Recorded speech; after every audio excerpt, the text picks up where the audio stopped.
At my son's wedding, beneath the crystal chandeliers and the polished smiles, I thought I was witnessing the proudest day of my life.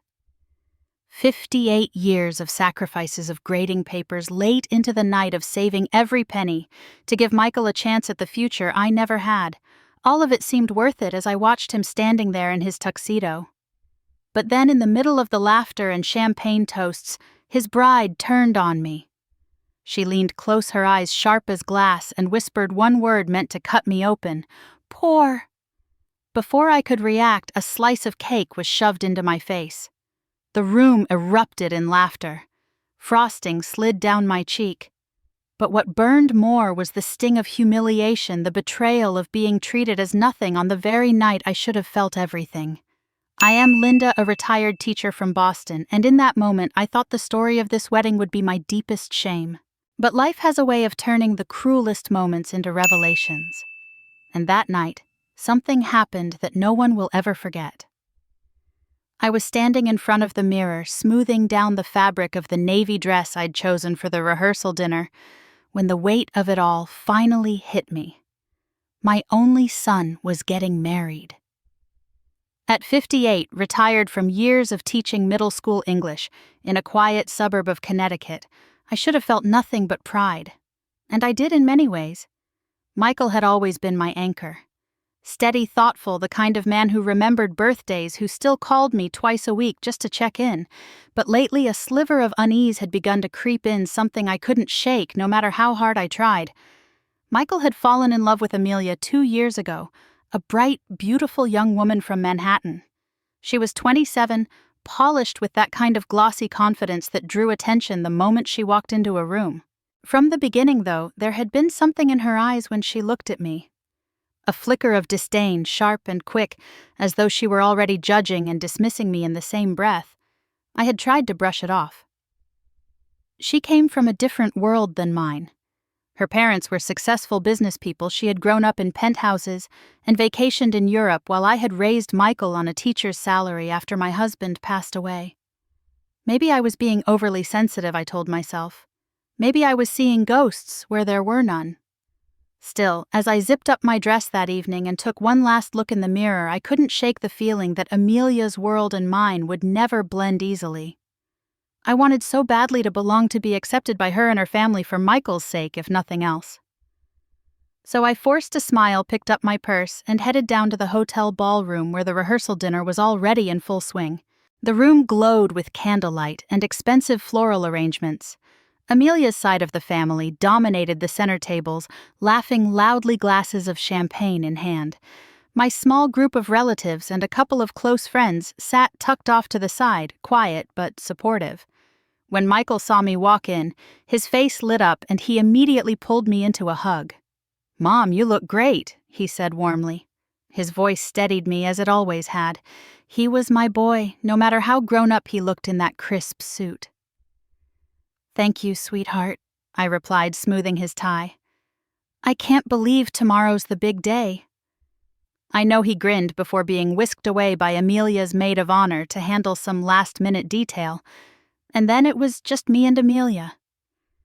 She drifted over in a shimmering silver dress that clung to her like it had been sewn directly onto her body. Her smile was practiced, all teeth and no warmth. "Linda," she said, her tone sweet on the surface, but with a cool undercurrent. "I'm so glad you could make it." I forced my lips into a smile. "Of course, Amelia. I wouldn't miss it for the world." Her eyes flicked over me head to toe and lingered just a moment too long on my dress. "That's a lovely choice. Very practical," she said. It was a compliment and an insult wrapped into one. My cheeks warmed, but I refused to flinch. "Thank you," I murmured, and reached for a glass of water to keep my hands busy. She tilted her head, her earrings catching the light. "You know, tomorrow is such an important day. It really means so much to me and my family. We want everything to look perfect, feel perfect. Presentation is everything, don't you think?" Her smile widened as she leaned in just slightly. "Michael deserves the very best." The words stung more than they should have. I knotted my throat tight. "He does," I whispered, because what else could I say? I wasn't about to start a scene. "Not tonight. Not when my son's future happiness was on the line. All through dinner, I felt her eyes on me. Every time I lifted my fork, every time I tried to laugh along with the conversation at the table, I could sense her silent appraisal. Her mother, elegant in a designer gown, chatted easily with the guests, her laughter carrying over the clink of silverware. They belonged in this glittering world. I was just a visitor, and Amelia seemed determined to remind me of that. Later, as dessert was served and guests began drifting toward the bar, Amelia approached again. She set her hand lightly on my arm. Her nails painted a sharp, glossy red. "Linda." "I hope you're comfortable," she said, her voice sweetened with false concern. "I know these events can be overwhelming." "I'm fine," I replied. Though I wasn't. The weight of her eyes, the implication behind every word pressed against me like a vice. She leaned in closer, her perfume strong enough to sting. "I just want tomorrow to be flawless. No distractions, no unexpected moments. You understand, don't you?" Her eyes sparkled with something I couldn't name, something sharp and cruel. For a moment I couldn't speak. I could only nod my throat too tight. She smiled, then satisfied, and let her gaze sweep down to my dress once more. And then, with a delicate laugh, she added, "Well, at least you won't have to worry about anyone mistaking you for the mother of the bride in that outfit." The words landed like a slap. My breath caught in my chest, and for a split second I wanted to shrink to disappear into the floor. But I forced myself to stand still to keep my chin up. I smiled, thin and brittle, and said nothing. She turned away before I could respond, already basking in the glow of her friend's admiration, leaving me frozen in place. I sat back down at my table, my hands trembling under the cloth napkin. My friends tried to chat with me to distract me, but their voices sounded far away. All I could hear was Amelia's laugh, sharp and triumphant, echoing in my ears. And as I stared down at the untouched slice of cake on my plate, I couldn't help but wonder if tomorrow, the day that was supposed to be filled with joy, was about to become something else entirely. The following weekend, I made the trip into Manhattan to visit Michael and Amelia at their new apartment. He'd invited me over for brunch. Amelia had something special planned, he said, with a boyish enthusiasm that always softened me, even when my instincts urged caution. I brought along a small gift. A cookbook filled with comfort food recipes I'd used when Michael was little. It felt like a stretch, maybe even out of place, but I told myself it was a gesture of goodwill. The moment I stepped into their building's marble lobby, I knew I didn't belong. The concierge greeted me stiffly, eyeing my second-hand coat as if it might shed lint on the glossy floors. Upstairs, the elevator opened directly into the apartment. The place looked like something out of a magazine. Sleek, cold, modern. Cream and gold furniture, abstract art, and everything impeccably arranged. Not a single photo of Michael from childhood in sight, not even the silly one where he wore his Batman cape to kindergarten. Amelia greeted me with a tight smile. She wore a crisp beige blouse and slim trousers, her hair swept into a perfectly neat bun. "You made it," she said, as if surprised I had. "Please come in." Michael appeared from the kitchen holding a glass of orange juice. "Hey, Mom, brunch will be ready in a few." Amelia made a quiche. "That sounds lovely," I said, stepping further inside. My eyes drifted to the shelves, lined with hardback design books and art sculptures I didn't recognize.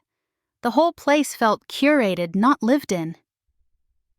Susan arrived shortly after me. She breezed in like she owned the apartment, wearing a silk scarf and sunglasses on top of her head even though we were indoors.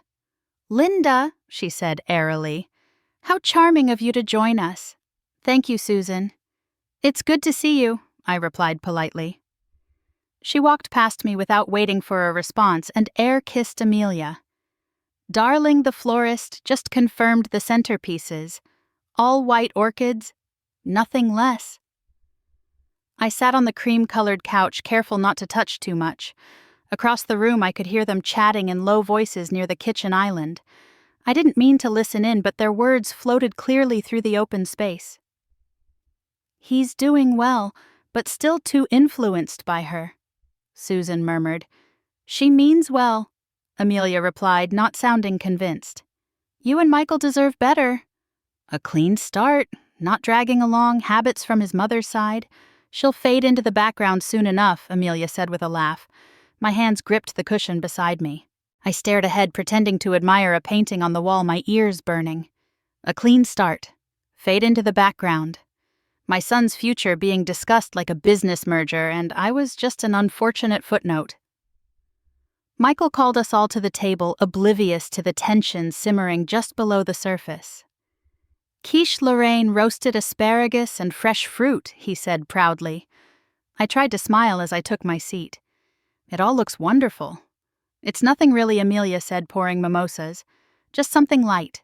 You know, not everyone grew up on heavy casseroles and gravy. The comment passed like a breeze through the room, but I felt its sting. I focused on cutting my quiche, the fork trembling slightly in my hand. Michael chatted away about work, about a new software rollout at his company.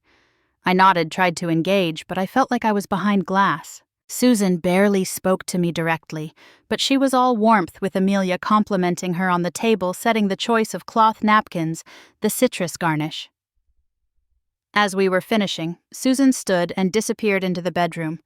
When she returned, she held a small silver gift bag. Linda, she said brightly, I know tomorrow is a big day for you too. I thought this might help you feel more prepared. Oh, that's very kind, I said, surprised. I took the bag and opened it slowly, pulling out a small wallet. It was cheap faux leather, the kind you'd find in a gas station gift rack. Bright pink with rhinestones spelling out diva.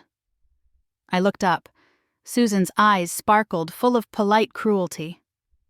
I thought it was fun, she said. A little flair never hurts, right? Amelia sipped her drink, suppressing a smirk. Michael smiled, clueless. Thanks, Mom, I'm sure you'll find a use for it. I placed the wallet back into the bag gently. It's certainly unique. Thank you, Susan. She beamed. Of course, I believe in practical gifts. Not everyone has the luxury of designer pieces, but we make do, don't we? The room fell quiet for a beat too long. I excused myself soon after saying I had errands to run. Michael walked me to the door, still unaware. I'm glad you came. It means a lot, he said, hugging me. I held on to him a little longer than usual. Of course, sweetheart. Always. But as I stepped into the elevator, the silver bag clutched tightly in my hand. I felt more distant from my son than I had in my entire life. This wasn't just a wedding. This was a slow erasure, and I was starting to see the writing on the wall. Under the soft morning haze of Boston in spring, I checked into the Marriott downtown where the wedding would be held the next day. The lobby was bustling with vendors and relatives, and everywhere I turned, someone was adjusting flower arrangements or checking their phones for last-minute details. It was a beautiful hotel. Elegant, timeless, but I couldn't shake the unease I carried with me like a shadow. Michael was everywhere, coordinating with the planner, laughing with his groomsmen, answering questions from the hotel staff. I stood by the elevators watching him, pride swelling in my chest. My boy had grown into a man with confidence and composure, but beneath the pride was a pit in my stomach I couldn't ignore. Something didn't feel right. I made my way upstairs to freshen up, but as I passed the mezzanine level, I paused. Just beyond the open railing, I spotted Amelia standing by the glass, speaking sharply into her phone. I ducked slightly behind a decorative column, not wanting to eavesdrop, but not able to help it either. Her voice was low-clipped. No, don't worry about her. She'll be gone after this. Michael handles her. I don't have to lift a finger. There was a pause. Yes, of course I'll keep pushing him. Once everything's merged, it's done. My hand gripped the brass railing, my knuckles going white. She spoke of me like a nuisance, a detail to be managed, the way her voice lacked even a trace of concern. I backed away quietly before she saw me and returned to my room. I paced the carpeted floor for a long while, my mind reeling. Was I being paranoid? Had I misunderstood? I told myself to stay calm. Maybe she was talking about something else. But no. My gut knew. My gut always knew. Later that afternoon, I spotted her in the lounge area near the ballroom, reviewing table placements with the coordinator. I took a breath and walked over. Amelia, do you have a minute? She didn't look up from her clipboard. What is it, Linda? I just wanted to say. Everything looks beautiful. I know planning a wedding isn't easy. I hope tomorrow goes just the way you've dreamed. She raised an eyebrow and gave a small nod. Thanks. I know we've had our differences, I added gently, but I want you to know I truly wish you and Michael happiness. That made her glance up, but her expression didn't soften. That's kind of you. But really, tomorrow isn't about anyone else. It's about me and Michael. We've worked hard to make sure it stays that way. The way she emphasized that last sentence felt like a door being shut in my face. She returned her attention to the coordinator and dismissed me without another word. I walked away slowly, trying to convince myself that maybe I was overreacting. But then, just past the bar area, I ran into Judith, an old friend of mine from work who had flown in from Maine for the ceremony. Linda, she said, hugging me tightly. You hanging in there? I smiled, but she saw through it. Something's not right, huh? I hesitated, then nodded. You ever get the feeling someone's pretending to like your kid, but it's all just performance? Judith's brow furrowed. I've been watching her. That girl's polished, I'll give her that. But I don't think she loves Michael. Not the way you should love someone you're marrying. It's all strategy with her. Every move feels calculated. Her words hit me harder than I expected. Judith had always been blunt, but fair. If she was seeing it too, maybe I wasn't just imagining things. That night I lay in bed staring at the ceiling. The city's lights bled through the curtains, casting shifting shadows on the walls. I tried to sleep, but my mind wouldn't settle. At some point after midnight, I reached for my phone to check the time. And that's when I saw it. A message from an unknown number. Just 5 words. You'll regret showing up tomorrow. My heart thudded. I sat up reading it over and over, unsure if I should be frightened or angry. No name, no context, just a warning. Or a threat. I wanted to wake Michael to tell someone, but something stopped me. If I made a scene, Amelia would turn it on me. I'd be the crazy mother, the hysterical widow unable to let go. I had no proof, just a gut full of dread and a phone screen glowing in the dark. I turned the phone off, placed it face down on the nightstand, and lay back again. My fingers twitched at my side, restless. Tomorrow was supposed to be a celebration, but tonight the air felt heavy, like the calm before a storm. Under the grand chandelier of the Marriott's ballroom, everything shimmered in soft gold and ivory. The string quartet played a gentle prelude as guests trickled in their laughter and conversation, mixing with the clinking of glasses and rustle of satin dresses. The room was breathtaking. Walls draped in white silk roses cascading from towering crystal vases, gold-rimmed china glinting under warm lights. It was the kind of wedding you saw in magazines. I walked in slowly, straightening my navy dress, the one I had chosen weeks ago after visiting 3 stores. It wasn't designer, but it was elegant modest. I had even gotten my hair done that morning just for today. I told myself I looked nice, presentable, like a mother of the groom should. But the moment I stepped into the reception hall, I felt it. The shift in the air, subtle but sharp. Eyes flicked toward me, assessing, judging, then flicked away. A young woman in black with a clipboard approached. Hi, can I help you find your table? I gave her my name and she offered a polite smile, leading me toward the far corner of the room. You'll be at table 19. I paused. Table 19 was right next to the kitchen door. I glanced around. Amelia's family. Her parents, aunts, uncles, even distant cousins. Were all gathered at the central tables directly in front of the sweetheart table where Michael and Amelia would sit. Susan, her mother, was surrounded by friends and relatives sipping champagne and laughing like she belonged on a royal balcony. Meanwhile, table 19 was half filled with people I barely knew. Former co-workers of Michael, some of his college friends' parents, and one of the hotel staff who had clearly been added last minute. No one looked my way. No one said hello. I sat down quietly, folding my hands in my lap. For a moment I considered standing back up and saying something. Surely there had been a mistake. But then I caught Amelia across the room locking eyes with me for a split second, before turning away smiling sweetly at a photographer. No mistake. This was deliberate. Dinner was served soon after. Filet mignon, wild mushroom risotto, lobster tail. It all looked exquisite, but my appetite was gone.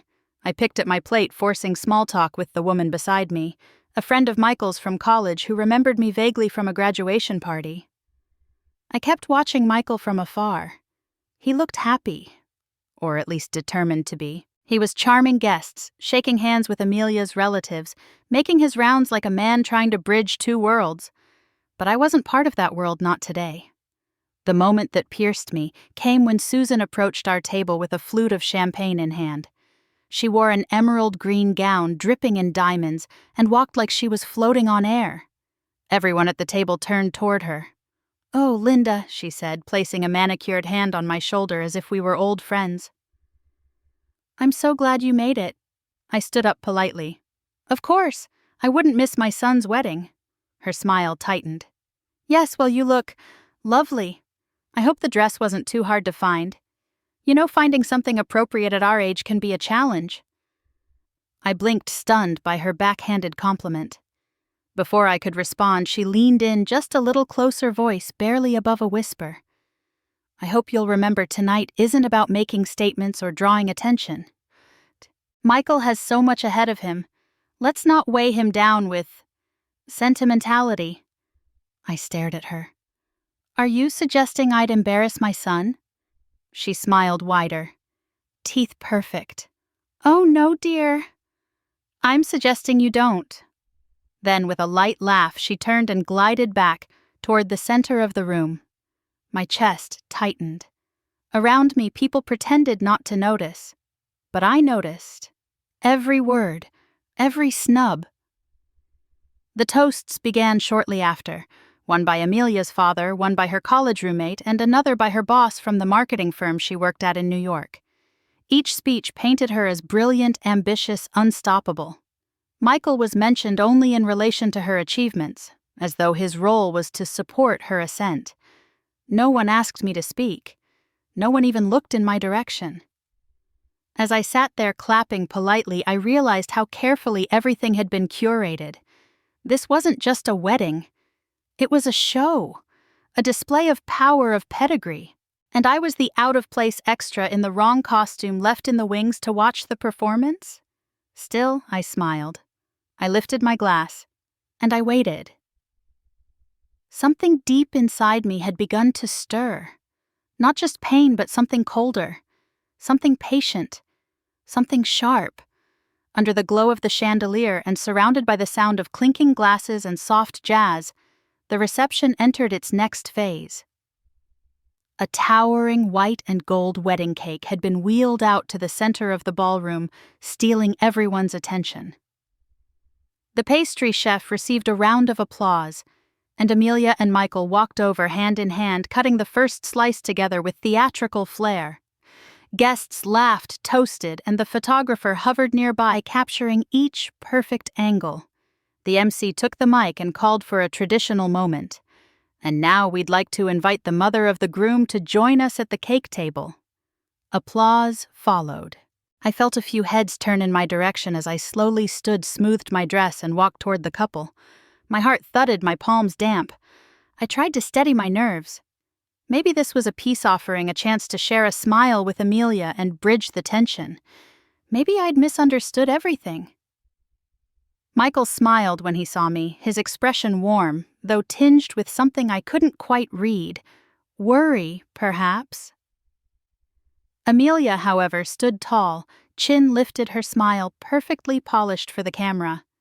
"Linda," she said, turning toward me, her voice loud enough to carry over the microphone. "We have a special treat for you." The room chuckled, expecting humor. I tried to return her smile. "You've always been modest," she continued, pausing for effect. "And I suppose that's one way to say poor." There was a ripple through the room, a soft wave of gasps followed by an awkward silence. Then came the laughter, Not kind, not warm, but sharp and cold like glass breaking. I froze. I didn't know what to say. Was this a joke? Was I supposed to laugh too? Before I could move, before I could speak, Amelia turned to the cake and scooped a large chunk of it with her bare hand. Her manicured fingers dug deep into the frosting and sponge. "Here's something sweet," she said, eyes locking on mine. And then, with a suddenness that made me flinch, she hurled the cake straight into my face. The impact was soft, but the shock was shattering. Frosting smeared across my cheeks, the sweetness sticking to my skin. Gasps erupted again, followed by a few uncomfortable giggles, and then laughter. Real roaring, mocking laughter. I stood there frozen, my vision blurring with tears and cream. Someone snapped a photo. The flash blinded me for a second. All I could hear was the laughter echoing in my ears like a cruel chant. I looked to Michael. He hadn't moved. He stood completely still, jaw slack, his eyes wide and horrified. For a moment I thought, he's going to speak. He's going to say something, stop this. But nothing came. Just silence. Amelia turned back toward the crowd, grinning, basking in their reaction like a performer who had nailed her act. The MC tried to laugh it off. "Well, that's one way to share cake," he said into the mic, attempting to recapture the lightheartedness of the moment. My hands trembled as I wiped frosting from my face with a cocktail napkin someone thrust toward me. It did little to help. My lipstick was smeared mascara, running dignity hanging by a thread. The heat rose to my cheeks. Not from embarrassment, but from something deeper. A simmering, rising fury. Not loud, not impulsive, but deep, silent. Cold. I didn't say a word. I simply turned away. As I walked back toward the edge of the ballroom, the laughter behind me began to fade into a dull roar. My steps were slow, deliberate. I could feel every eye on me, and yet I refused to look up. My vision swam. Tears, frosting, rage. It all blurred together. One step after another, I reached the exit. But before I left, I glanced over my shoulder one last time. Michael was still staring at me, still silent, still stunned. And for the first time in my life, I wasn't sure if I knew my son at all. I hadn't even made it halfway across the room when I heard them. "She really is poor, huh? Did you see her dress? That shade of mauve hasn't been in style since... ever. What a shame. I almost feel bad for her." The words weren't shouted. They were whispered, sly and sharp, just loud enough to cut through the air like tiny knives. They probably thought they were being discreet, that the music and chatter would shield their cruelty. But I heard them. I heard all of them.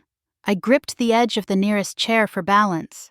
My knees wobbled, not from physical weakness, but from the sheer humiliation tightening around my chest. Then Susan appeared like some vision in champagne silk, and too much perfume. Her smile was perfectly polished, all teeth and no warmth. "Oh, Linda," she sighed, placing a well-manicured hand gently on my shoulder. "I'm so sorry about that little mishap. You know how Amelia is. She's got such a playful spirit. Playful?" That's what she called it. Before I could answer, she leaned in closer, her voice dropping just enough that only I could hear. "Still, I suppose it's best we don't take ourselves too seriously, especially when we've been through life with a little less... Her hand lingered a moment longer, just enough for the insult to settle in, before she withdrew and disappeared into a cluster of guests with a gracious wave. I stood frozen. I scanned the room, hoping to find at least one familiar face, one person willing to look at me like I was still human, but most avoided my gaze. Those I once considered acquaintances, family friends, even distant cousins. Suddenly their eyes were locked on their drinks, their phones, their salads, as if proximity to my shame might stain their silk sleeves. One woman I barely knew murmured as I passed, I heard she raised Michael on food stamps. That would explain the whole situation. The weight of it all pressed against my ribs. I felt like I was being unraveled thread by thread, my dignity laid bare for everyone to examine and judge. I wanted to scream, to shove every plate off every table, to ask them how many of them had worked double shifts while raising a child. How many of them had skipped dinner so their son could eat a second helping? How many had sold the wedding ring from a failed marriage just to keep the lights on? But I didn't say a word. Because what would be the point? This wasn't just about one cruel bride or her bitter mother. It was about the space I'd been shoved into my whole life, the quiet corner reserved for women like me, women who didn't inherit wealth, women who didn't speak the language of country clubs and investment portfolios, women who had to earn everything only to still be told it wasn't enough. And then amidst the blur I saw Michael. He was standing near the bar, a drink in one hand, his tie slightly askew. He wasn't laughing.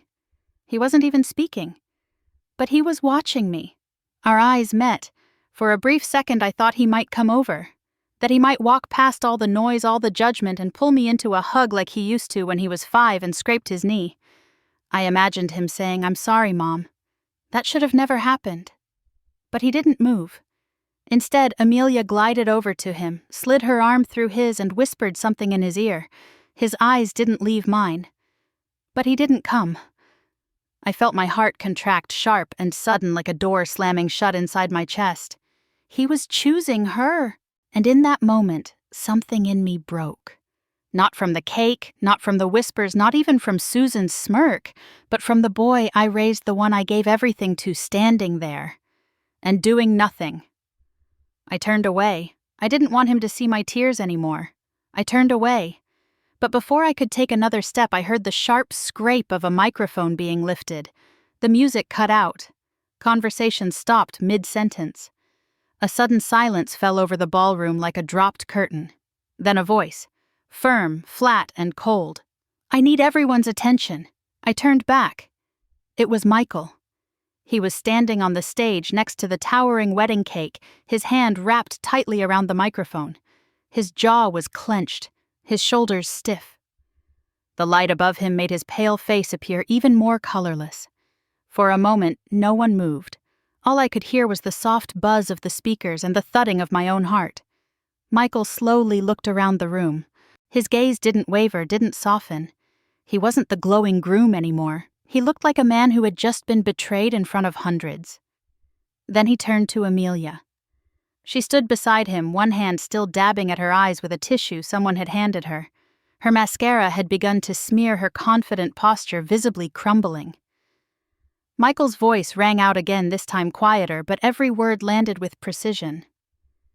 "What you did to my mother," he paused, swallowed hard, "was disgusting." A gasp echoed from somewhere near the back of the room. Amelia blinked.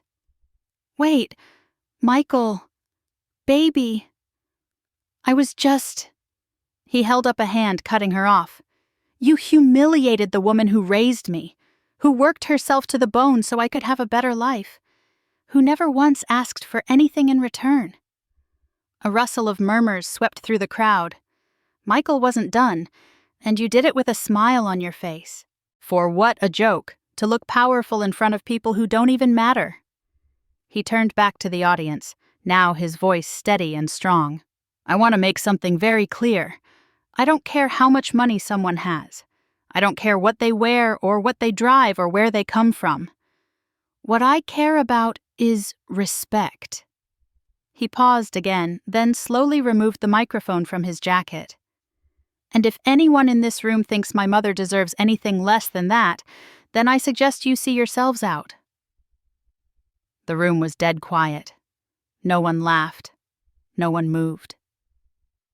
Michael looked down at the microphone in his hand for a beat, then set it gently on the cake table.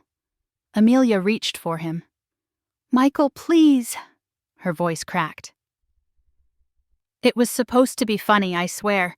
I didn't mean it. Susan told me you'd understand." "Don't," Michael said, not even looking at her. "Don't blame your mother. You knew exactly what you were doing." Tears streamed down her cheeks. "Please don't do this. Not here. Not today." Michael finally turned toward me, and for the first time that night his expression softened. He stepped off the stage, moving slowly through the silent crowd, each guest parting to let him pass. I didn't know whether to run or collapse. But when he reached me, he simply opened his arms and said, "I'm sorry, Mom." And just like that, the room around me blurred. Because for a second, I was no longer a woman covered in cake and shame. I was just a mother, and he was just my son. My only son finally seeing me again. Michael held my hand tightly, and I could feel the heat of his anger vibrating through his palm. He didn't say anything more to me. He just stood beside me like a shield. For the first time in what felt like years, I felt safe. But that safety was short-lived. A sharp voice cut through the silence. "Oh, for heaven's sake, this is absurd! It was Susan!" She stormed forward, her high heels clacking against the polished ballroom floor like gunfire. Her pearls jostled against her collarbone. Her face flushed a deep, offended red. "You're embarrassing yourself, Michael," she snapped. "You don't understand women.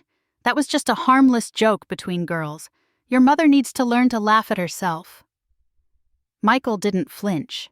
He didn't even blink. "That wasn't a joke," he said evenly. "That was cruelty, Susan. Plain and simple." Susan scoffed. "Cruelty? My daughter has bent over backward to fit into your family, and you're defending her over this." She waved her hand at me like I was a piece of ruined furniture. "This isn't about some cake or a few mean words. This is about loyalty. You're choosing an oversensitive, dramatic woman over your own bride." "I'm choosing decency," Michael said. His voice dropped in tone lower, more dangerous. "I'm choosing not to let a room full of people mock the woman who raised me. I'm choosing not to marry someone who thinks humiliation is entertainment." Gasps and murmurs rippled again. A few guests stood awkwardly near the buffet, not sure whether to sit or leave. You could feel the shift happening. One by one, people began getting up. Quietly, respectfully, not toward us, but away from the bride's side of the room. Susan noticed. Her voice grew sharper. "You'll regret this. You're letting this woman manipulate you." "No," Michael interrupted louder now. "You don't get to rewrite this. My mother didn't throw cake. She didn't insult anyone. She came here to celebrate her son's wedding, and your daughter made a spectacle out of her." Susan's lips tightened, but Michael wasn't finished. "This," he said, gesturing to the opulent chandelier, the over-the-top floral arches, the custom-printed napkins bearing initials that now meant nothing, was never about love, was it? It was about display, control, status, and I let it happen because I didn't want to see the truth. Amelia, still seated on the edge of the stage, began sobbing harder. A bridesmaid crouched beside her, whispering frantically, but no one else moved to console her. I stood in silence, unsure if I should say something, but Michael gave my hand a reassuring squeeze. He had it handled. Then Susan took a step closer. Her voice dropped low and venomous. "You think you're being noble right now. But mark my words, Michael." Her finger pointed at him like a dagger. "You will regret choosing her over my daughter." Michael didn't react the way I feared. He didn't back down. He didn't try to placate or explain. Instead, he let go of my hand just long enough to reach into his jacket, pull out his boutonniere, and place it gently in my palm. Then he looked Susan dead in the eye. "I'd rather stand with my mother alone," he said, "than sit beside anyone who thinks shame is power." And with that, we turned, together. We didn't look back as we left the ballroom. The murmurs, the rustling chairs, the stunned faces. We left them behind, along with the remnants of a wedding that would never be. By the time we reached the hotel elevator, Michael's shoulders dropped just slightly. The tension that had gripped him all evening began to fade, replaced by something heavier, quiet disappointment. When we stepped into the suite, it was dim, peaceful. The distant noise of Boston faded beneath the thick hotel windows. He slumped down onto the sofa, hands clasped, staring ahead. I didn't speak. I just sat beside him. No lights, no TV. Just silence and the unspoken weight of everything that had unraveled in a matter of hours. Then he spoke. "Mom, I'm sorry." His voice was raw, almost a whisper. I should have seen it. All the little things. The way she spoke to you. The way she laughed when you were around like you were just some background character in her perfect little script. I turned slightly to look at him, but I didn't interrupt. "I thought I was building a future," he said, eyes fixed on the floor. "But I wasn't building anything. I was trying to fit into someone else's mold." A long silence passed between us, but it wasn't uncomfortable. It was the kind of silence you only find between people who love each other without condition. "I just wanted you to be proud," he added quietly. I finally reached out and placed my hand on his. "I've always been proud of you," I said. "Even when I didn't understand your choices, even when it hurt. But today, you showed me the man I raised." His eyes welled up, but he blinked the tears away and nodded. We sat like that for a long time, letting the storm outside pass. Figuratively and literally. The forecast had predicted rain, and now faint droplets tapped against the window like a metronome. Later, we ordered room service. We didn't talk about Amelia or Susan. We just let ourselves breathe. He told me about a trip he wanted to take to the Pacific Northwest. I told him about a novel I'd been meaning to write. It was small talk, but after the emotional wreckage of the day, it felt like oxygen. The next morning came with a knock on the door. A hotel staffer stood there with a large manila envelope. "For Mr. Donovan," he said before handing it over. Michael took it and closed the door. He opened it without urgency. Maybe we both assumed it was a bill or a hotel summary of some sort. But when he pulled out the thick legal document inside and began reading, I saw the muscles in his jaw clench. "What is it?" I asked gently. He handed me the letter. It was from a law firm representing Susan Whitmore, a formal demand for reimbursement. She was holding Michael financially liable for the wedding expenses, citing emotional damages and intentional sabotage. Itemized costs were listed in bold catering venue decorations, photographer Amelia's Vera Wang gown, even the custom monogrammed napkins. Total demand $187,000. I let out a short breath, not quite a gasp, not quite a laugh, somewhere in between. Michael sat down rereading the letter as if hoping it might magically change. "She's serious," he muttered. "She's actually doing this." I looked at him carefully. "Are you surprised he didn't answer right away? I guess part of me hoped. After all that happened, they'd just walk away, lick their wounds and move on." I gave him a look. People like Susan don't move on. They retaliate. He nodded slowly, then stood up and tossed the letter onto the coffee table. "Well, she's not getting a cent. Let her sue me. Let her drag it into court. If she wants to make a public record of what her daughter did, I'll gladly bring the cake photo as Exhibit A." I smiled despite myself. "You're ready for that fight." He looked at me with resolve. "No, but I'm not afraid of it anymore." We didn't talk much more about it. The letter stayed on the table like an unwelcome guest we refused to acknowledge. And though I wanted to believe it was over, deep down I knew it wasn't. Not yet. Robert adjusted his tie as he stepped into my living room, carrying his leather briefcase like it was a shield. I hadn't seen him in years, not since Michael was a boy, and our families used to spend summers on Cape Cod. But when Michael called him, Robert didn't hesitate. He arrived in Boston 2 days later, ready to take on Susan Whitmore and whatever circus she was preparing to unleash. "Linda," he said warmly, giving me a reassuring smile. "You raised a good man. He's standing his ground. Now it's my job to back him up." Michael sat beside me, shoulders squared, but I could see the tension in the way he tapped his foot against the hardwood floor. "We just want this over with," he said. Robert nodded. "That's exactly why we're going to play it smart. No theatrics, no counterattacks unless necessary. The truth is on your side, and I have a feeling the truth is going to speak louder than Susan's theatrics." A week later, the three of us walked into the conference room of Whitmore and Hayes Mediation Services. The air was stiff, almost metallic. the kind of air that carried the scent of polished wood and controlled hostility. Susan was already there, sitting ramrod straight, her pearl necklace gleaming under the fluorescent lights.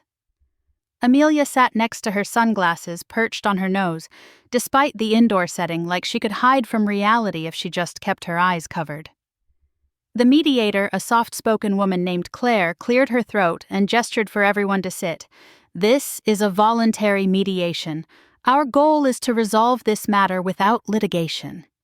Her voice was smooth, almost too calm for the storm that hovered over the table. Susan wasted no time.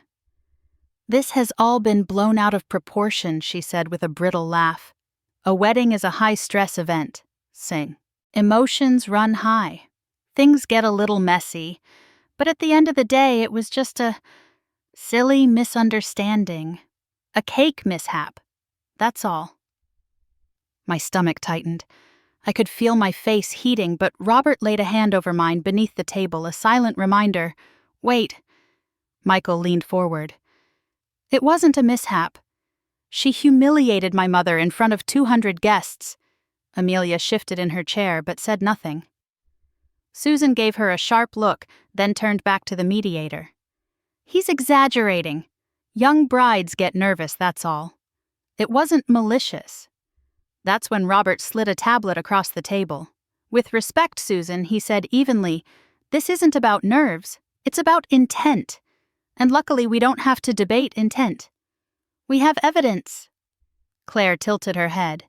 "Evidence." Robert tapped the screen, and the video began to play. One of the guests had captured everything on their phone, Amelia sneering the words, "You poor woman," dripping from her lips, the deliberate motion of the cake being shoved into my face. The gasps, the laughter from Amelia's bridesmaids, and then Michael stepping in, voice steady, rejecting her cruelty. The room went silent, except for the muffled sound of the video. Susan's face tightened, her lips pressed so hard they turned white. Amelia's hands shook as she ripped off her sunglasses, her eyes darting like a trapped animal's. Claire looked down at her notes, then back up at Susan. "That didn't look accidental." Susan's composure cracked for a moment, then she forced another brittle laugh. "Well, people exaggerate things on video. It can be misinterpreted." Robert's smile was small, almost polite. "Then perhaps it'll interest you to know that this video has already been shared online. As of this morning, it has over 2 million views, and the consensus is quite clear." I blinked. 2 million. He nodded. "The internet doesn't take kindly to what they're calling. Let me get the phrasing right. The most vicious bridezilla meltdown ever caught on camera." He slid a printout of a trending Twitter feed across the table. Amelia's name was plastered all over it, paired with words like spoiled, entitled, cruel.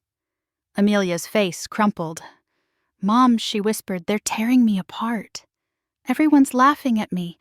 I can't even look at my phone without seeing memes." Susan reached for her hand, but Amelia jerked away, tears brimming in her eyes. The mask of superiority she had worn so confidently at the wedding was shattered, and beneath it was just a scared, humiliated girl. For the first time in months, I felt the tightness in my chest loosen. Not because Amelia was suffering, but because the truth was finally visible. I wasn't crazy. I wasn't being oversensitive. I had been wronged, and the world had seen it. Michael glanced at me, his jaw tight but his eyes soft. His hand brushed mine under the table. I could almost hear what he wanted to say without words. "You don't have to fight alone anymore." Susan, still trying to salvage control, straightened her shoulders. "This is ridiculous. Online gossip doesn't belong in a legal setting. We're here to discuss compensation." "No," Robert cut in, his voice steady. "We're here to discuss your baseless claim. And given this evidence, I'd strongly advise you to withdraw it before we counter-sue for defamation and harassment." Susan's eyes flickered, a storm of anger and panic brewing behind them. But she said nothing. Claire cleared her throat gently. "It seems the situation has shifted significantly. I suggest everyone take a moment to reconsider their positions." The silence stretched. Amelia's quiet sobs filled the room. Susan tapped her nails against the table, each click like a hammer striking steel. Michael's grip on my hand tightened, and for the first time in what felt like forever, I held my head high. For once, my dignity wasn't in question. It was restored. And for the Whitmores, their carefully polished facade was beginning to crumble. Word spread faster than any of us imagined. Within days, Amelia's video wasn't just a trending topic, it was everywhere. News outlets picked it up, talk shows joked about it, strangers dissected her every word and gesture like she was some cautionary tale. I saw her face on morning television while pouring my coffee, a reporter calling it the wedding disaster of the year. Michael muted the TV with a sharp click and muttered, "She wanted attention. Now she's got it." At first, I felt uneasy. Even after what she had done, watching her unravel so publicly gave me a hollow ache in my stomach.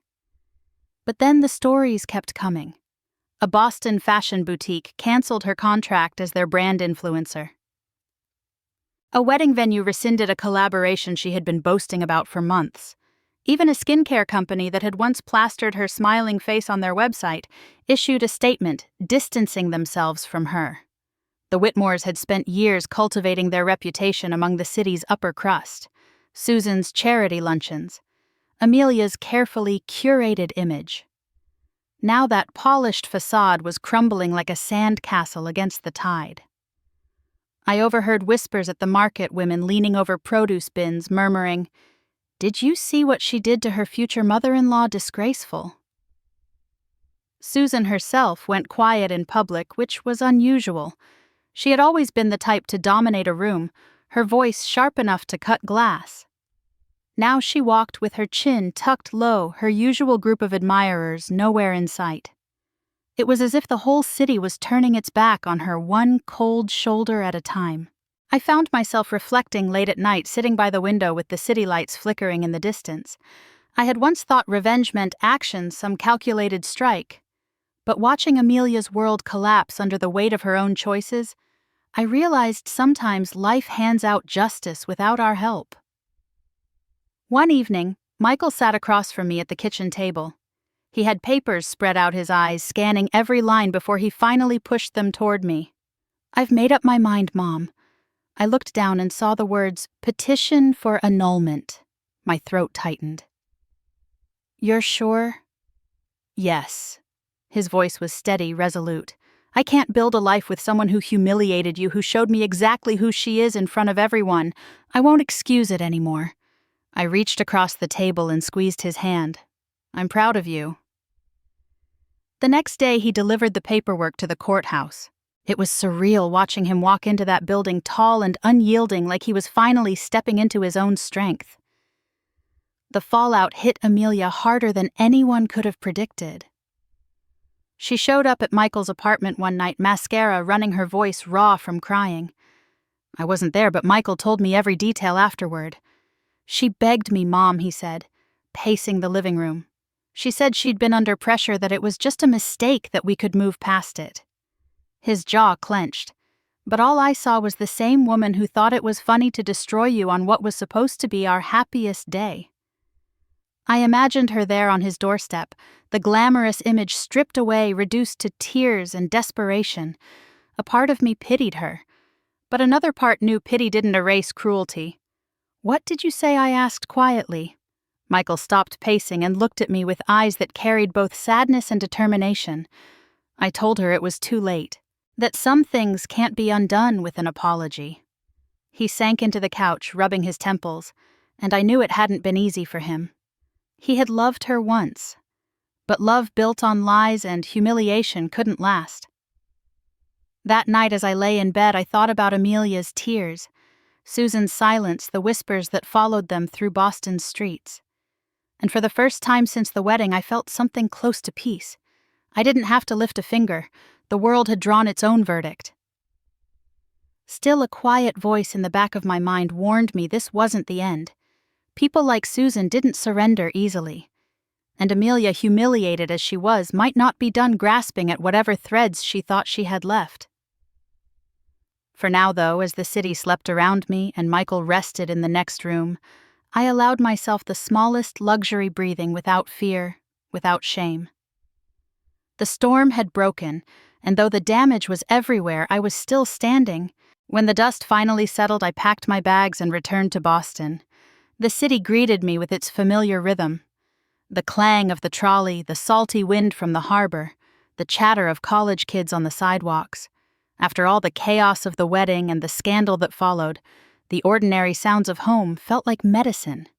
I walked through the narrow streets of Beacon Hill one afternoon, the old brick townhouses standing tall and quiet, and I thought, this is where I belong. Michael came by often sometimes with a stack of legal documents under his arm, sometimes with nothing but a bottle of wine and that tired but hopeful look in his eyes. We'd sit in my small kitchen, the one with the creaky floorboards, and the window that never quite shut properly, and we'd talk late into the night. "I'm starting over, Mom," he told me one evening, his voice steady. "No shortcuts this time, no illusions, just honest work building something real. I want to live a life you'd be proud of." I smiled at him, feeling a warmth in my chest that no humiliation could erase. "You don't have to prove anything to me, Michael. Just be true to yourself." He nodded, but I saw the determination in his eyes. He wanted redemption, not just for me, but for himself, too. Days turned into weeks, and slowly, life found its balance again. I filled my mornings with small joys. Coffee on the balcony, reading novels from the library, long walks by the Charles River, where rowers cut through the water in perfect rhythm. Each step reminded me that peace isn't something you stumble upon. It's something you choose again and again, even after being broken. News of Amelia and Susan still drifted to me now and then. A canceled charity gala here, a broken engagement contract there. Amelia had tried to pivot, posting tearful apologies online, but the internet is a merciless place. The same audience that once cheered her curated perfection now mocked her downfall. Susan kept out of sight, her name whispered in Boston's social circles with pity instead of admiration. Their empire, built on vanity and appearances, had crumbled without me lifting a hand. Sometimes alone at night, I thought about Amelia's face the last time she stood outside Michael's apartment, streaked with mascara, her voice cracking as she begged for another chance. I had imagined that moment so many times, how I would finally get to deliver some cutting line that put her in her place.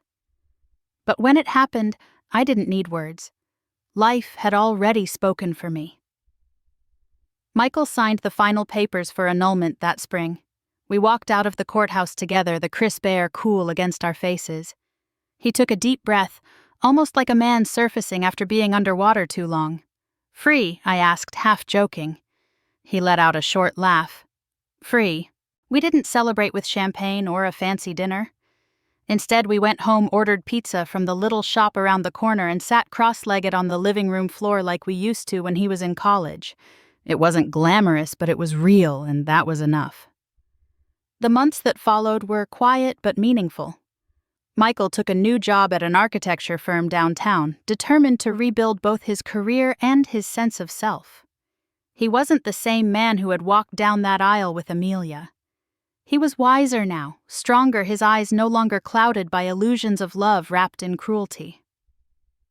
As for me, I spent more time with friends, joined a local book club, and even volunteered at a community center. I was no longer the woman defined by what Amelia did to me. I was Linda again. Teacher, mother, survivor, and maybe even a little wiser. One evening, as the sun dipped low over the skyline and the light spilled golden across my living room floor, I found myself reflecting on it all.